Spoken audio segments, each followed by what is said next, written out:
2, 1, and we are recording with Mr. Michael Vecchione, author of Crooked Brooklyn, as well as, was it All in the Family? Ties in the Family? In the Family? Friends of the Family. The Family, damn it. So close. Friends of the Family. And before I let you introduce yourself, for everybody listening, Mr. Vecchione has been on my keyboard, has been on this podcast before, and we talked about his book, Crooked Brooklyn, which we are actually still talking about today.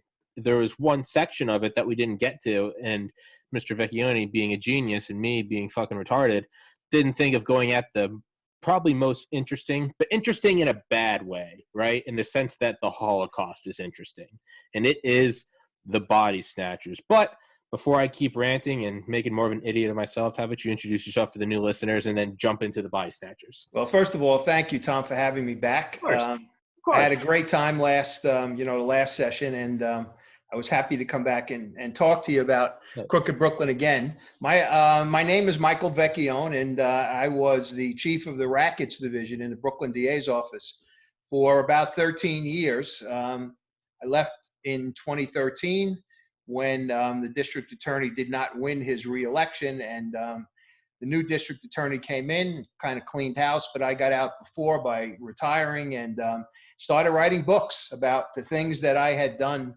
when I was in the DA's office. So in fact, we're writing another one right now, and I'm in the editing process. So I hope to be able to come back and talk about that one when we, when it gets out. Absolutely. I will be. And this will make you happy. It's an audio book. So in addition to a print book, but the audio book is the major contract that we were able to get from a place called Tantor Media. Yep. They're doing the book, and we got it. We were lucky. We got it just before the pandemic hit, and then even luckier, if you can call it that, to have all the time about being quarantined to be able to write this book. So we're writing it. We're done now, and we're doing the editing process. So hell yeah, I'll be talking about that with you in a couple of months. Absolutely, yeah. No, it's awesome because that's kind of how I looked at it, right? And I almost feel dark because it's like it's like war profiteering, right? It's like business is booming because my family builds tanks and we're fighting the Nazis, so I'm rich.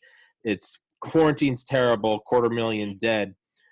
But man, as someone that does podcasts on Zoom, business is booming because everything's boom. Yeah. So hey, man, I don't think people have to do something, so they might as well listen to Tommy's podcast. Exactly. Well, even more so, it's people are willing to do it that I normally can't get in touch with. They're like, "Fuck it, I'm stuck at home.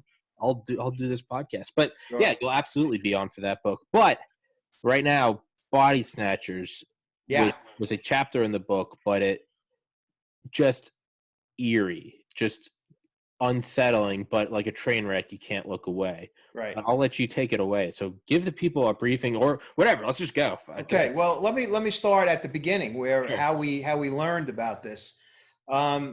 There was a sale of a funeral home in Brooklyn to a company that buys funeral homes and owns funeral homes in many different states, and they bought one in Brooklyn. And when one of the owners went to the funeral home to visit it to see what was where the rooms were and what was going on, she wandered into a room that was not necessarily accessible to unless you knew it was there, and the person kind of showing her around knew it was there. And the reason it was secret, I call it a secret room in the book, is because what was happening there was completely illegal. A fellow by the name of Michael Mastromarino, who was a dental surgeon at one point in his life, got into a lot of trouble with drugs. He was addicted to Demerol, and he would use the Demerol even when he was going to do dental surgery, if you could imagine. Yeah.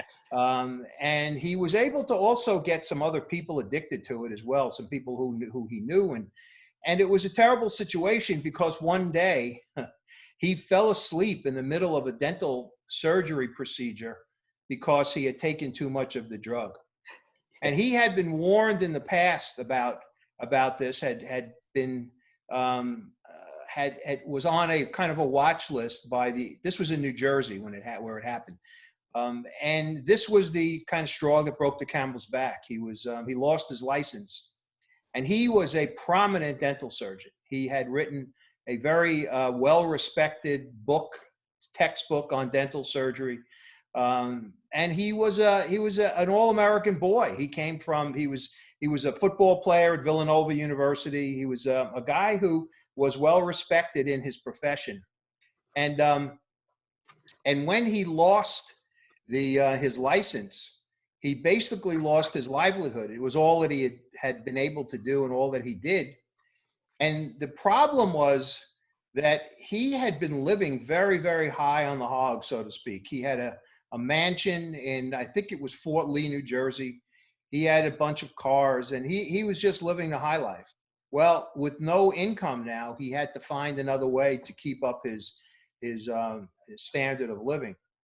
So he knew, because he was a dental surgeon, he knew about the idea of implants. And a dental implant sometimes requires a transplant of a piece of bone into an individual's mouth. It then bone knits, and once it becomes part of the jaw, then you can put the implant into that part of into that space, and the implant works perfectly.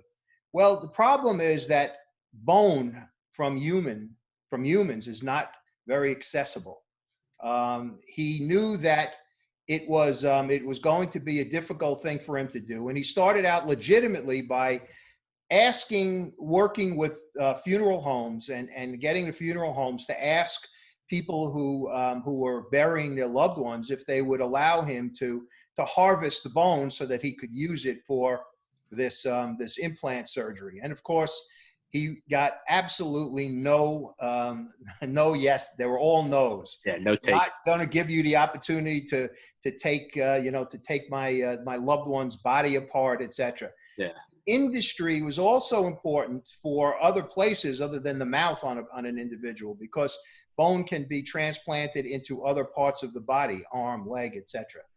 So he knew that this was lucrative, but he couldn't do it legitimately. So he came up with this plan, and the plan was to contract, if you want to call it that, with funeral directors in New York City, Jersey, Philadelphia, upstate New York, to tip him off when a body would come in, and illegally he would send his people to the funeral home, and they would then cut the body open and literally steal the bone, steal the tissue, steal whatever they could.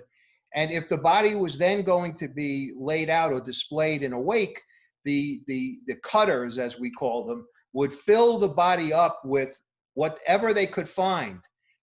Sometimes garbage. They would eat their lunch and there would be papers around and they would stick them in there.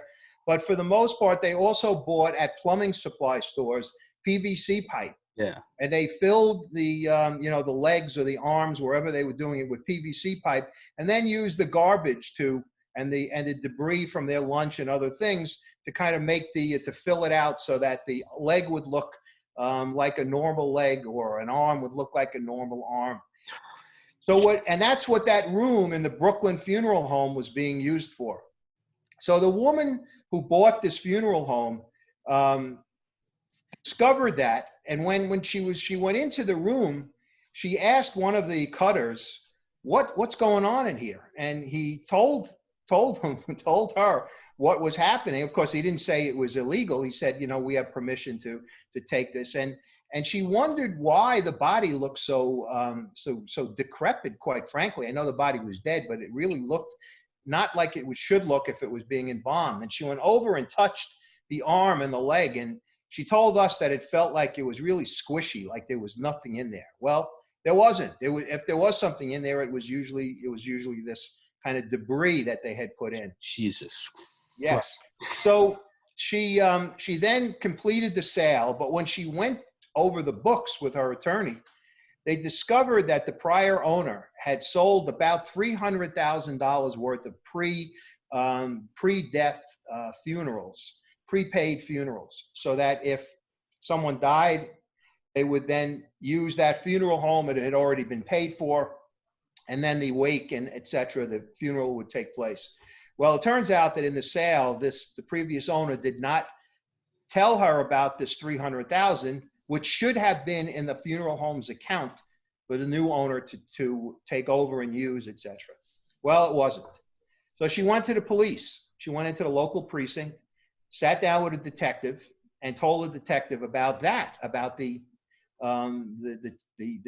embezzlement or whatever you want to call it of this money.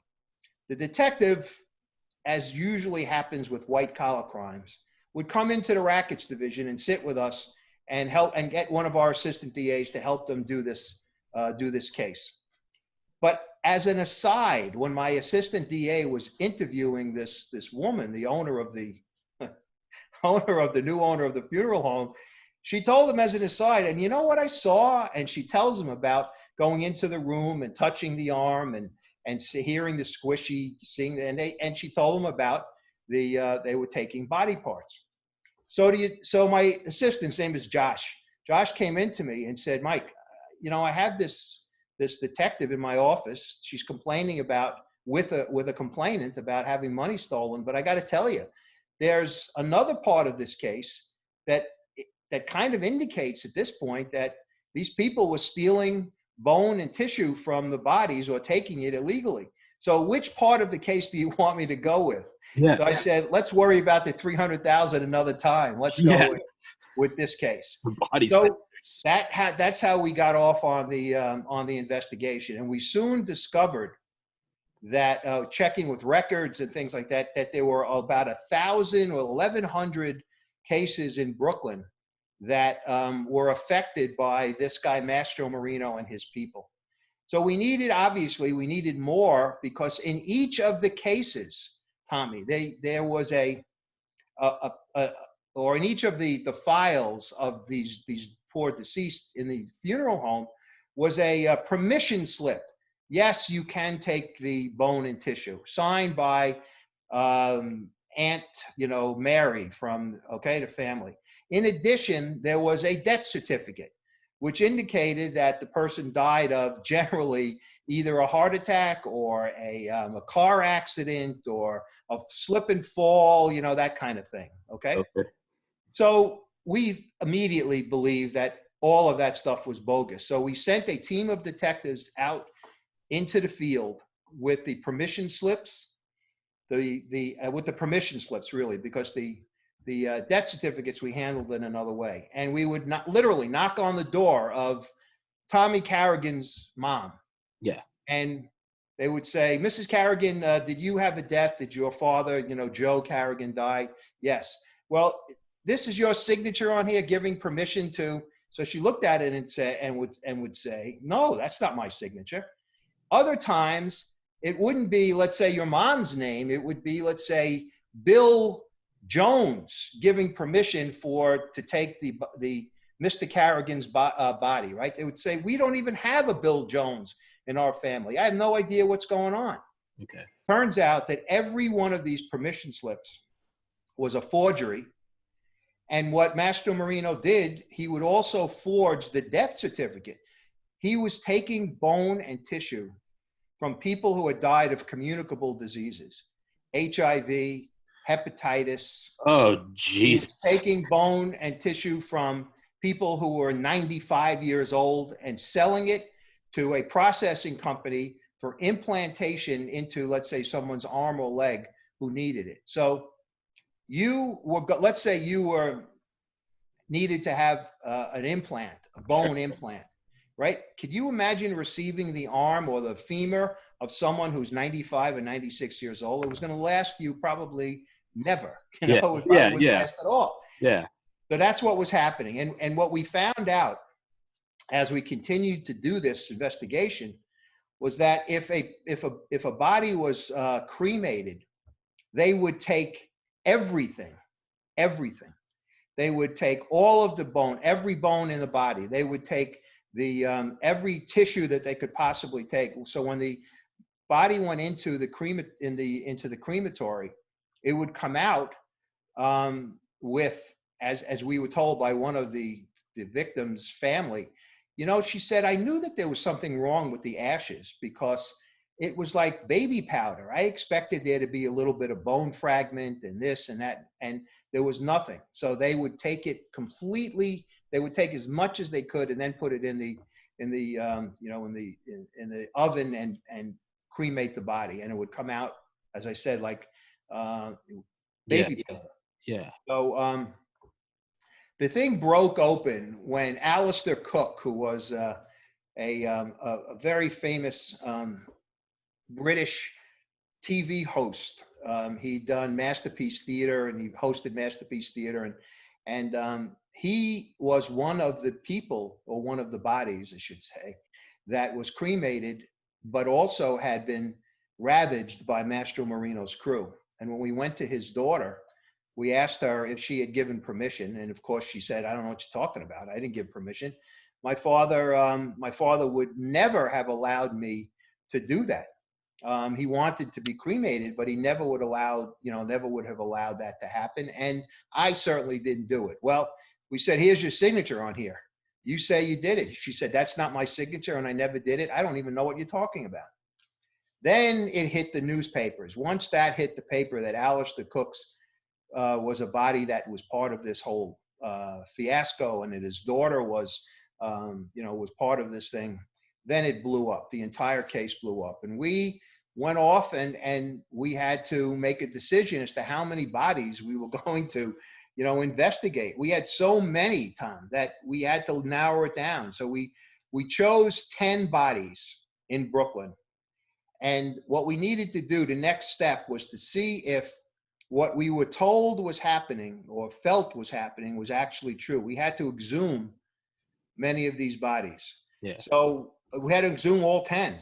And we had to now go back to the families after telling them that, first of all, we believe that your loved one's bones and tissue were ravaged.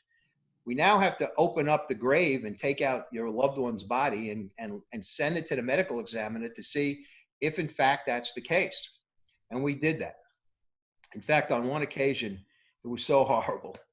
The body was brought up from the grave, and the people who had put the straps on the underneath the coffin, it tilted, and the body, the legs and feet came out the bottom of the coffin. So it was really a horror show. It was like a horror movie.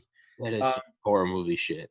Yeah, it was really bad. So when they got the bodies back to the medical examiner, sure enough, first of all they took X-rays and discovered that the PVC pipes that we had heard was used to fill up the legs and arms, in fact, was there. And we have pictures in the book of the X-rays.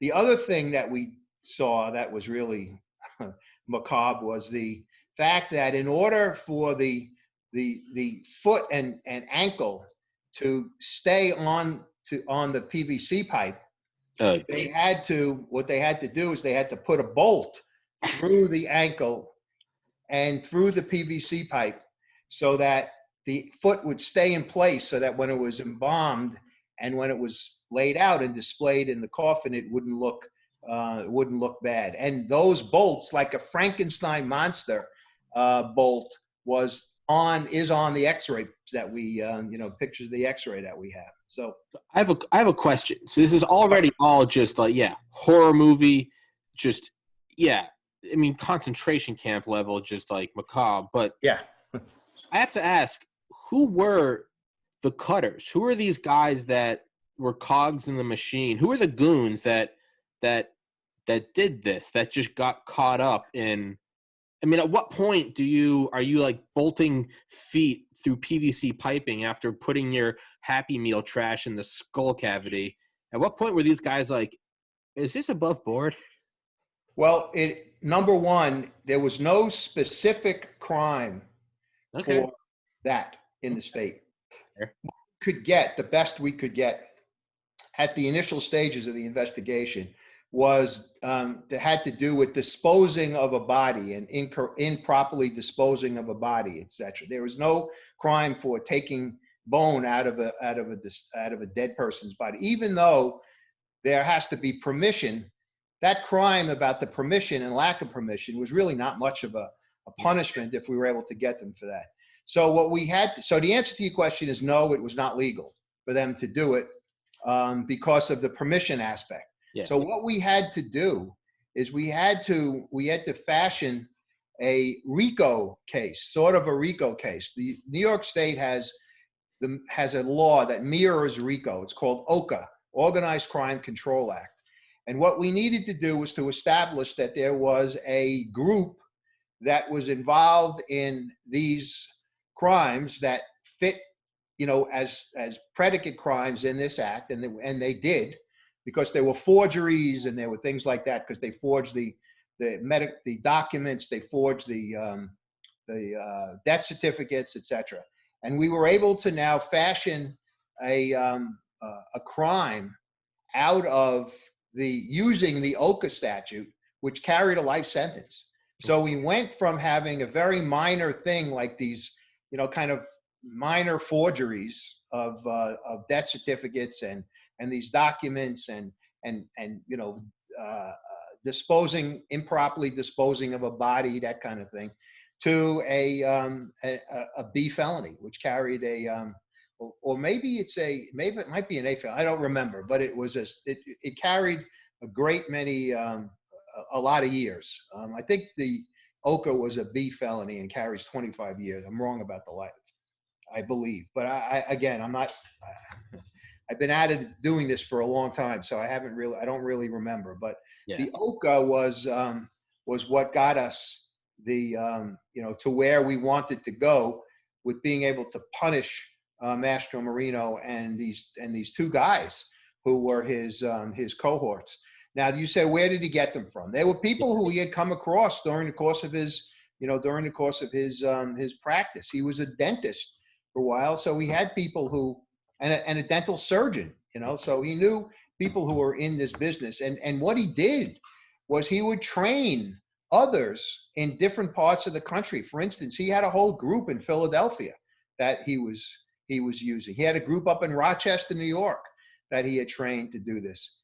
We found out also during this investigation that he had cut a deal with a Jewish old age home in Manhattan, and the deal was going to be that when someone died in that old age home, they were going to tip him off that they were sending the body to a particular. They would make sure that it would go to one of the funeral homes that he had a deal with, and then he would use them and take the body and take all of the the bone and tissue out of the body. Of course, not telling anybody who was any relatives. And the reason he used this home is because there were a lot of people in there who didn't have families. They were so old and they didn't have most of their family died, etc. The other thing we found out is that he had cut a deal with a prison in Russia.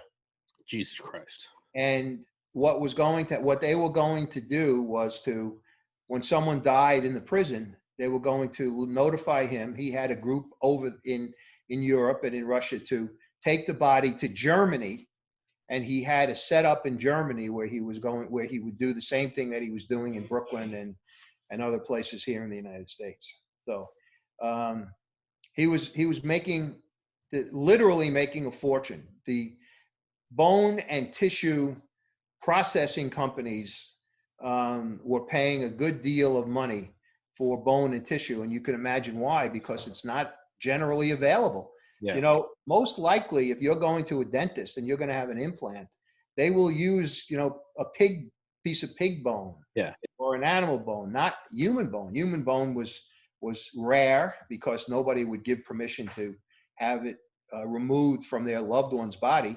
But it was preferable to having an animal bone. And but the problem was that he was lying also. That was the other thing we discovered. In addition to the death certificate being forged, in addition to the permission slip being forged, the processing companies required him to provide a vial of blood from the deceased, so that they could test the blood and make sure that the blood was not contaminated in any way. So of course he did have bodies that he was using. He didn't care. He was taking, as I said, HIV, hepatitis, cancer. Cancer is not contagious, but you can imagine how difficult it would be for a cancer-ridden bone to last for a number of years in a transplant. But so what he was doing to get past that is he would carry around what he called clean blood. He had vials of blood that came from various sources that he knew to be clean. And he would then, he would keep them, and he would send the vial of that clean blood along with the forged documents and the bone and tissue down to the processing company. Generally, they were in the South, somewhere in Texas and Florida and places in the South. And then they would then go ahead and process the bone and tissue and use it in someone's body. And when this thing hit, the FDA issued a nationwide recall for anyone who had a doctor who put an implant into their body. If it had come from this list of processing companies, which we were able to figure out and provide to the FDA, then they were required, the patient was required to go to their doctor to be tested for diseases. And there were some and they said they had to be tested for the rest of their life, because it was not something that you get tested once and you're okay. You had to go back on a periodic basis for the rest of your life in order to ensure that you did not contract HIV, or you did not contract hepatitis, etc. So yeah, it kind of seems like that's, if I'm drawing this in my mind correctly, it's like getting Al Capone for tax evasion. It's getting this body snatcher, but you're getting them for like forgeries and for like sidestepping using the correct blood vials and stuff. Is that yes, right? Correct. That's why we went for the OCA, because it carried a lot more in terms of potential penalty. So, and as it turned out, he got 56 years. Mastro Marino. He was sentenced to 56 years, and I won't tell you the end until we get to the end in terms of Mastro Marino. But it's an ironic ending and kind of justice, quite frankly. Yeah, that guy definitely has a name of someone that you think would be a body snatcher. He's a dentist hooked on Demerol, and his name's Master Marino. That just from the get-go sounds like somebody's who's up to some shady shit. Yeah. Well, one of the people that he taught how to do this was a mistress of his. I mean, he was married and had kids, but he had a mistress who he taught how to do this. I think she was in Rochester. It was either Rochester or Philadelphia. I'm not sure, but we were, of course, we then notified the authorities in the other jurisdictions, and they opened up their own investigations. And everyone who was touched by this, every family who was touched by this, sued the Mastro Marino, estate and others, and all collected money. I'm not sure how much. Of course, nothing could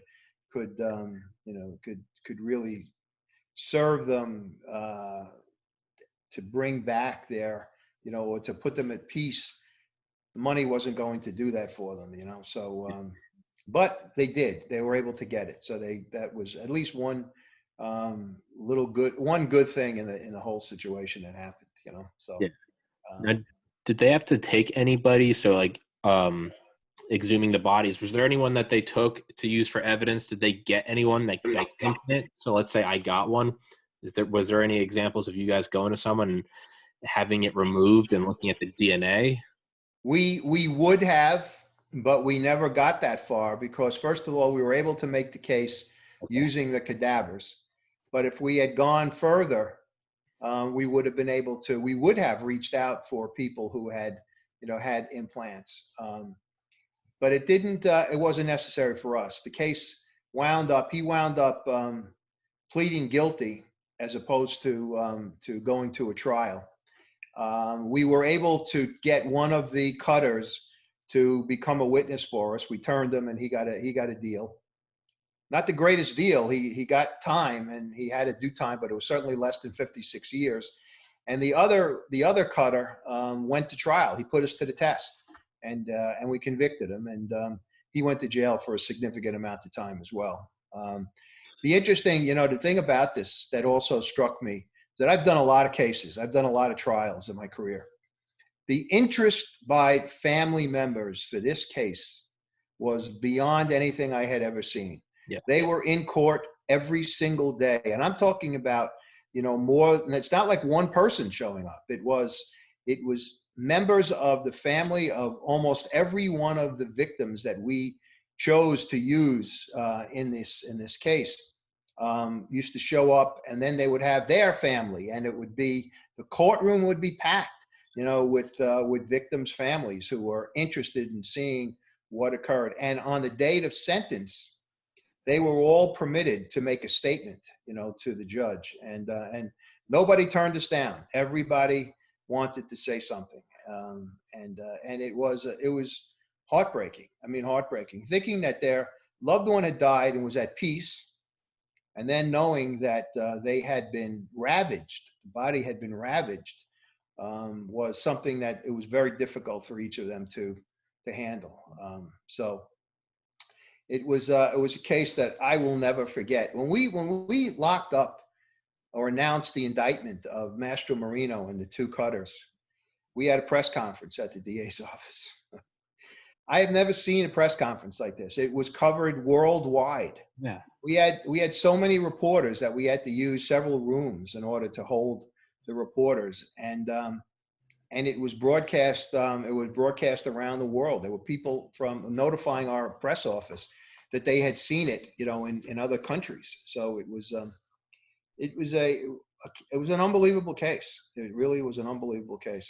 So Now, for those people making the statements in court, is that something where you had to have maybe more security in court for people losing their cool and just wanting to rip Master Marino's face off? well, the answer is yes. They had a lot of court officers who would surround him, and they weren't going to take any chances. Yeah. One of the people that we also, I should mention this, is that we were also able to identify the funeral directors who had cut deals with Mastro Marino for tipping him off to a death, and they got locked up and charged as well. So it was a wide ranging indictment in terms of people that were involved in this whole thing. But Mastro Marino was the centerpiece. He and the two cutters were the centerpiece. Yeah. So it was it's a case I'll never forget. And I did mention, I think I mentioned the last time I appeared on your podcast, is that when we began this investigation and we ultimately were able to get a search warrant for his home, we went into his garage and he had meat lockers. He had freezers in there that you would store, like steaks and chickens and stuff. And he had body parts in there. So my eyes were watering. it was quite a scene. So, but this is perfect proof right now. Like, as disgusting as it is, and I physically just got nauseous. Yet I am right now in real time, like, I am hooked on what happens next. And it's so, but so what I am right now is just a microcosm of everyone. It's like, you can't look away. Yeah. Well, that's a lot of people couldn't. Yeah. A lot of people couldn't. People said it was disgusting, but everybody wanted to know more and more and more about it. The idea, I got to tell you that the one impact, or the one lasting, I guess, image is of those x-rays of the leg with the PVC pipe and the bolt going through, the ankle to hold the foot together, and other, other body parts that had the PVC pipe in it.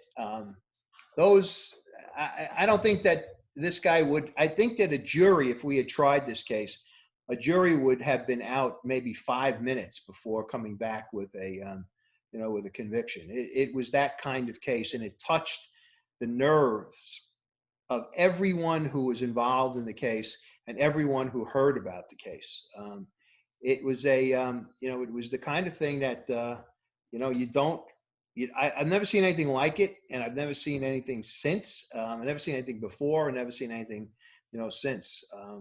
There are people who, who do this kind of stuff on a regular basis, but they don't do it in the way that Mastro Marino did it. I mean, somebody has to harvest bone and tissue for implant, but you Yeah. do it in a way that is going to be you do it a legal way. You A don't do legitimate business. Yeah, and you do it. If someone is going to harvest bone, you harvest it from the unfortunate person who died maybe in their 20s or 30s or 40s without these communicable diseases, because you can't put bone and tissue into someone's body that came out of someone who had HIV or hepatitis. I mean, it doesn't. The processing companies would not take a bone that came out of someone if they learned that the person had died of HIV, Yeah. or had died of hepatitis, or had died of some other horrible communicable disease. They would not do it. So that tells you all you need to know about what this guy was doing wrong. So and the Alice the Cook thing. I mean, he was 95 years old.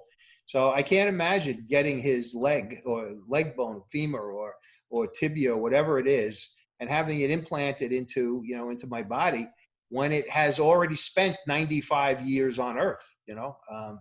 It's not something which is going to last very long. But so they would lie. They would just simply lie. They would put his age down as 72 or 65 or whatever, as opposed to 95. So. Yeah. Well, I mean, it's, I can feel my own like blood pressure rising as I think about my oldest sibling who committed suicide in 2014 and who we had cremated, perfectly healthy. He was 27 at the time. Right. That's prime real estate for Master Marino. And are you kidding? that's making me think I've seen his cremation. I know there are bones in it. Yeah. But I'm thinking now, like, I'm 30, I got a podcast going, it seems like everything's smooth sailing. And even in just like the last 2 minutes thinking about that, part of my brain is like, I would hunt this guy down and I would I would live stream me killing him. And it's like, well, the funeral directors can't escape without a lot of scrutiny either when you think about it, because they were doing this, and they weren't getting paid a great deal of money. They would get paid like $50 or $100 to tip off Master Marino that the body was coming into the funeral home, and they would do it on a regular basis. So it was more of a volume thing than a lucrative kind of thing. If you got a body and it happened once every 2 years that you tipped them off, then you would charge a lot more money. These guys were doing $50, $100 because they had volume. People were dying and they were showing up at these funeral homes, and they would get tipped off and come and and ravage them. So it was it was easy money for the funeral director, but and they thought that they weren't going to get caught. Now let me go back to that room. I want to tell you about the room. So this secret room, I at some point went to the funeral home, and what used to happen, and it was in the Bensonhurst section of Brooklyn, and what used to happen is the deal between the funeral director, who we locked up, and who also had something unfortunate happen to him. Again, you talk about karma and justice. After he had gotten locked up, he was released on, I guess he was on bail, and he was doing some work on the roof of his house. And he claims that he slipped and fell and had major damage to his bones and things like that. Now, there was some conspiracy theorists at that time that thought that this guy somehow was pushed because they thought he was going to talk, and there were a lot more people involved in this whole thing. But be that as it may, it was his funeral home. He had sold it to the people who tipped us off to this. And what the way it worked is, when a body would come in, it wouldn't. There was a back area where the Mastro Marino bodies would drive in, and they would go into this room, this kind of like not a garage, but a driveway, and they would bring the body into a room on the first floor, and they would put it onto this device which had a hydraulic lift. And the lift, they would put the body on it, and then it would lift, it would go up into the floor of the second story of the building, into that room I was talking about. And you couldn't see, once the body was up there and they lowered the lift again, they had it so that if you looked up into the ceiling of the first floor, you wouldn't be able to see any outline of an opening. It was a secret opening that would allow them to bring these bodies that the deals were cut to up into the embalming area of the funeral home. No one would see them, and that room was used only by Mastro Marino's people. And unless you knew it was there and you knew how bodies got up into that room, you would never be able to figure it out. You'd wonder, how did they get up there? How did the body get up there? How did it get into this room? And this guy that owned the funeral home had contracted to get this done, and that's how they got these bodies up there. They got them up into this secret room using this hydraulic lift, which then came down and disappeared into the floor of this garage area, driveway area, and you couldn't see it, only if you knew it was there. And once you got somebody on it, it would lift, go into the ceiling, or the ceiling of the first floor of the second floor, and would then disappear. When it came down, it would close, the door would close, and you couldn't see that it was there. And then they would take the body and do whatever they were going to do with it. So it was quite an operation. This sounds like something that, like, before the internet, before you could have a podcast with you with this experience, sharing your story to me, nodding here like an idiot. Before the internet, this is something that you and your friends smoked pot in high school, and one of you says, dude, my uncle was in the rackets division, and he said, and you go, that guy, you go, dude, he's pulling your leg. You're like, you're too high, like, put down the joint. But it's almost like, isn't it one of, like, Goebbels, I think? It was like, make the lie big enough and hide it in plain sight that everyone will believe it. Yeah. I mean, if someone came out and was like, I'm telling you, they're doing this. It's like, okay, already fantastic enough. But where are they doing it? I'm telling you, there's a secret hydraulic lift that lifts, right? It's almost like if you make it so absurd, it hides itself. Exactly. I'll tell you how underestimated the case was by people other than us. Yeah. When we first started the investigation and Master Marino's people got wind of it, and I get a call from his lawyer, and I'll never forget the conversation. He calls me, and I knew him, and he calls me and says, Mike, you're investigating my client. And of course I knew who he was, and I said, well, who's your client? One of those kind of deals. And he told me. I said, yeah, okay, what's the issue? You looking to plead guilty? He started to laugh. He said, do you think that any jury would ever convict my client? He said, this is nothing but a paper crime. So somebody had some papers, they filled out the death certificate wrong, they filled out a document that they made a mistake in putting down, what the cause of death was, and so they signed some permission slip. So what? Nobody is going to send my client to jail for some paper crime. His name was Frank. I said, Frank, I got to tell you something. You have no idea about how the interest and the family, and how much the families want to hang your client. The families of these people, given the fact that we know that they're dead. Of course they're dead. But these people felt that their loved ones were resting in peace. And now they find out that your client took their legs apart, took their arms and cut their bones out, and took their bones. I said, this is not something that is going to sit well with anyone. And I can tell you that if you go to trial with this, you'll get the full force of this, their anger on your client. And he said, nah. Well, ultimately, he realized what he was up against, and he did plead guilty, as I told you before. So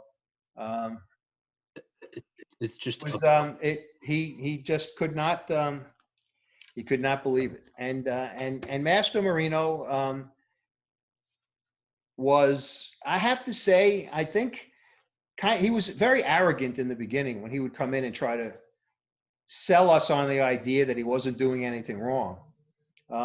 Ultimately, when he pled guilty and had to do his allocution, which is to say what he had done, he became somewhat contrite at that point. And I think he was trying to save his ass, quite frankly, from jail time. I think he was trying to minimize the amount of jail time he was going to take. So, but it turns out that, he got 54 years. So that's a lot of time. And he was going to come out. He was probably going to be in his 90s by the time he came out. So nobody had any sympathy for the fact that he got 54 years. Believe me, nobody. In fact, there was some family members who said it wasn't even enough. He should have gotten life. So what was and I'm sorry if you said it and I missed it. What was the total number of bodies that he did this with? We had about 1,100 that we were able to uncover. There were more because there were other jurisdictions that we alerted them to the fact and they had bodies there. But I can only tell you about Brooklyn. We uncovered about 1,100. We wound up just doing 10 as part of the indictment because how many, you can't have an indictment that's, 1,000 charges, it's just not practical. So we concentrated on 10 very, very good cases, exhumed the bodies, and we had them. I mean, we had them locked. There's no question. Yeah. And then once we got one of the cutters to turn and tell us the whole plan, the entire, the way that everything worked, there was no escape for him at that point. Yeah. So there are a lot of people walking around right now with implants. Oh yeah, and probably don't know and probably don't care to know. Well, they know now because they had this. Recall. Yeah, the recall, and they have to go back to, to their doctors for periodic examination. So, very bad situation. Really bad situation. There was one, I don't remember which TV show. There were several documentaries done about this case. And I remember one of them, there was a woman who talked about how sick she actually did get following the transplant. So that's, that's it. That's essentially it. I can tell you what ultimately happened to Mastro Marino. Yeah, you've been holding out. Tell me. So keep in mind that he was stealing bone for the most part, tissue, but mostly bone, right? And so I'm in my office one day, and someone walks in, and they said, "Have you heard?" I said, "What happened?" He said, "Mastro Marino died in prison." I said, "What?" Because he was not sick. At least he wasn't outwardly sick. Well, he had bone cancer. And yeah, I know, that's everybody's reaction. He died of bone cancer. So I mean, I don't wish so. Obviously, you can't wish. But I mean, at some point, you gotta just laugh at like the humor that sometimes life dishes out. Yeah, life does do that.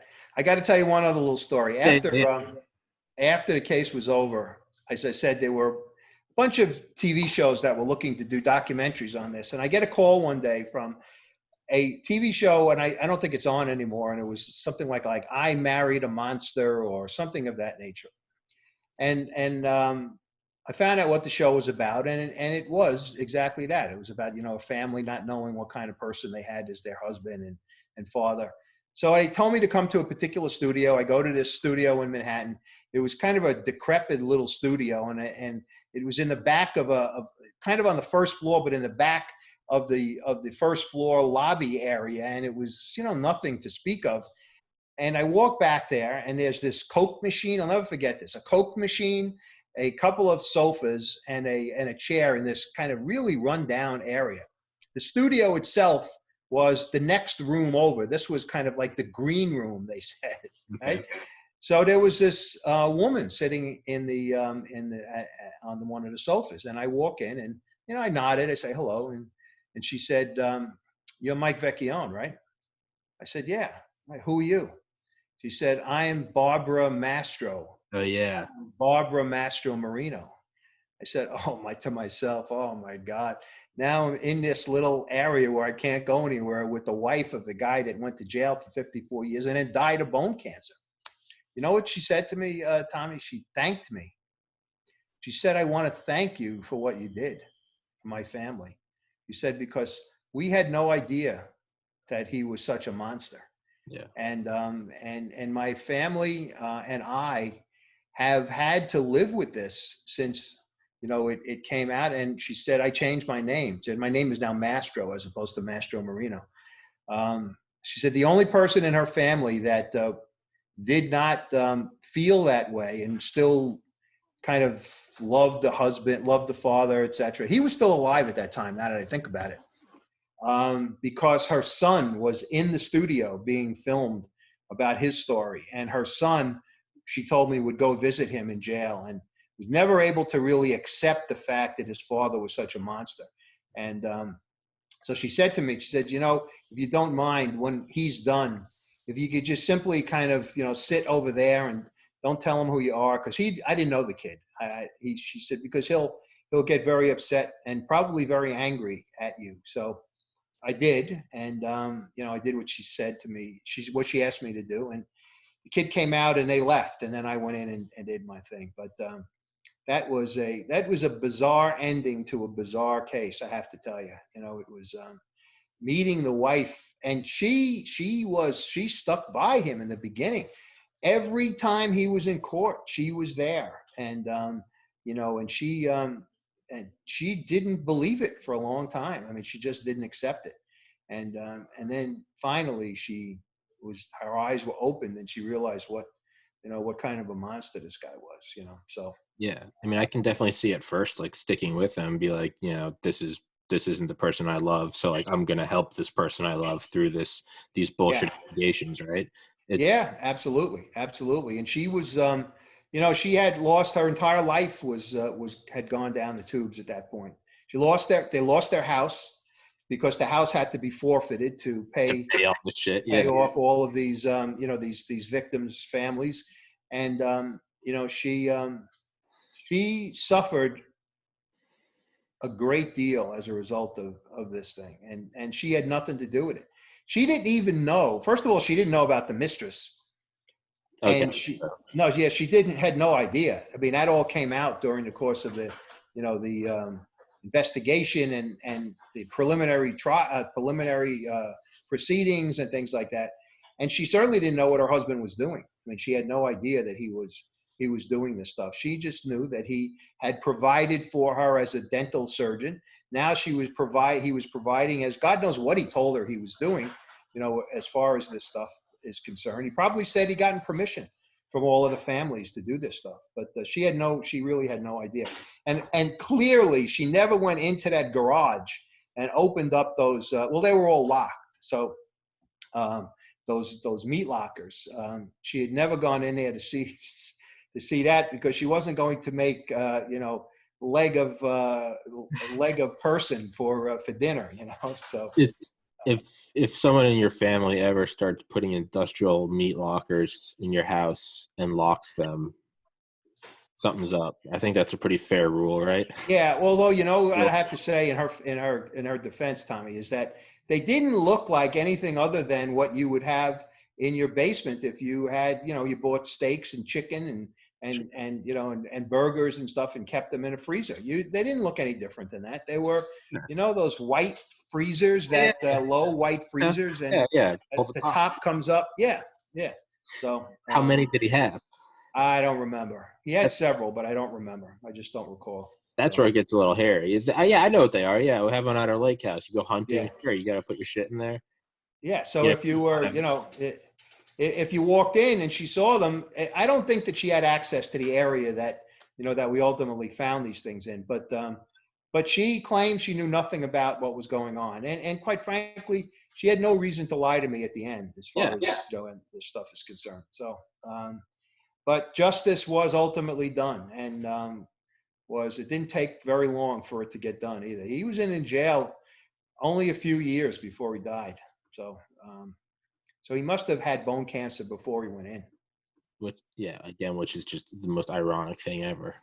But could you also imagine, I always think about this a lot. Can you imagine being that, I mean, I don't know if you've ever gone through dental surgery, but I just did about 5 months ago. And I was thinking as that was going on, that if the surgeon was high on Demerol or and he just fell asleep with this, with this knife in his hand or whatever it is, the scalpel or something, and he falls asleep right now, God knows, I don't know what's going to happen to me or happen to my mouth. Well, this is what happened to this poor, unfortunate guy that was under dental, was being, was being worked on by Mastro Marino when he ultimately fell asleep. I mean, that's quite must have been quite a scene in his office. Those are almost like the things that you just kind of don't want to. I know for me at least, right? If we hear about like orthopedic surgeons or pediatric surgeons that get fired because they're just like half in the bag during a surgery, or like an airline pilot, I almost feel like you don't want to know. You don't? Oh no, you don't. You don't. Just fly. I don't care. Are we going back and forth? Maybe he's drunk. Maybe it's turbulence. I'll just believe it's turbulence. But it's hard not to know if the guy falls asleep right in the middle of the surgery, right? That was a tip off that something was wrong. So, and you could see why the authorities would revoke his license as a result of something like that. I mean, it was a no-brainer, and so. And he had been addicted for a while from what we learned, and people started talking, people saying, I wondered what was going on. He did have, there were some issues, there were this, that, and the other thing, so, but it was as I said to you before, it was a case that will be with me forever. I don't think I'll ever forget the details of the case. It was unbelievable. And I remember when I arraigned him in the courthouse. It was the day that we announced the indictment and brought him over to see a judge. The courtroom, of course, was packed with reporters and everyone else. And I remember just using the term that this was medical terrorism. And it was, it was the phrase that was in every newspaper the next day, every newspaper story, and it was, but to me, that's what it was. I mean, just think about it. Just think of what it caused to, in the minds of all of the people who had implants from these companies, that it was something which, they will probably never forget, and hopefully will not suffer any kind of, disease or damage from it. So, medical terrorism. That's the only medical terrorism is what I called it. Yeah. The only way it could get sexier is if he was using the money from that to fund a politician, because then it would actually be violence for political gain. Then it would be. Well, who knows what he did with the money? I know that some of it went to his lifestyle, that's for sure, and some of it went to his mistress, and some of it, went to his big cars and his beautiful house in Fort Lee, New Jersey. But who knows? He might very well have been contributing to political campaigns. I don't know. So. Yeah, it's almost was a Bormann, or I don't remember who, Goring. They'd have their own gold teeth made out of the gold teeth pulled from dead Jews. From the victims of the Holocaust. I know. Yeah. It's a bad situation, but it's so I encourage your listeners and viewers to get the book and read the details of the story. It'll be it'll be hair raising, literally. I mean, it's the kind of thing that if someone told me the story, my initial reaction would be, "Now you're making it up." Exactly. Right. That never happened. It's a good fiction writer's scenario that looking to scare people, and if it turned out to be a script on the Walking Dead or something, I would say, that's a great writer, man. The guy's got a great imagination. That's not something that would ever happen in real life. Sure enough, it did. Yeah, that would be a 3-part CSI episode, right? Yeah, exactly. And Yeah. Topped off with the idea that at the end, they have on a movie or a TV show where they have so-and-so lived until he was, so it would be on such and such a date, Master Marino died of ... bone cancer. Bone cancer. Yeah. Yeah. It all comes around. Yeah. So for anyone listening, I mean, I've obviously had you on and we talked about the book last time, Crooked Brooklyn. Even if you just get it just to listen to the Body Snatchers, I mean, it's one of those things you can't turn away from. So shit, even if you just get it to listen to that part, get the book, Crooked Brooklyn. It'll be in the description and in the link in the top link. I'm having a stroke. It'll be in the sticky top comment as well as in the description. And I know you say you're not going to be finished with the other book. It won't be ready till next year. Yeah, it'll be. We're turning it in January. And then there's got to, you got to go through the edit process with each of the publisher company and with the audio company. And we don't even have at this point, we don't even have an indication as to when the publication, the publication date. But I'm thinking maybe they'll have it ready by summertime. That's what I'm thinking. So, but Friends of the Family is out. It's on Kindle. Friends of the Family is out. Yeah. Not Friends of the Family's out. Behind the Murder Curtain is out. And certainly Crooked Brooklyn is out. So I've had you on for Crooked Brooklyn. I've had Bruce Sackman on for Behind the Murder Curtain, but I have not done Friends of the Family yet. So I'm going to email or text you after this, and let's set up a Friends of the Family episode. I'll be happy to do it. Happy to do it with you. So thank you, Tom. Absolutely. Thank you. Excuse me. Thank you, Michael Vecchione, author of Crooked Brooklyn. It'll be in the top comment and in the description. And we want 1 minute over 3:16 p.m. Eastern time. Correct. You have a wonderful Thanksgiving, sir. Thank you, Tom. You too, and to you and your family. Hopefully, it'll be a happy one and a safe one. So it will be a safe one and a happy one. I won't let anyone take that away from me. God bless. Text me and we'll set up a Friends of the Family. Absolutely. Friends of the Family date. Okay. I will text you in the next 2 minutes. Terrific. Okay, Tom. All right, my man. Take care, buddy. Bye-bye. Thank you. Bye-bye.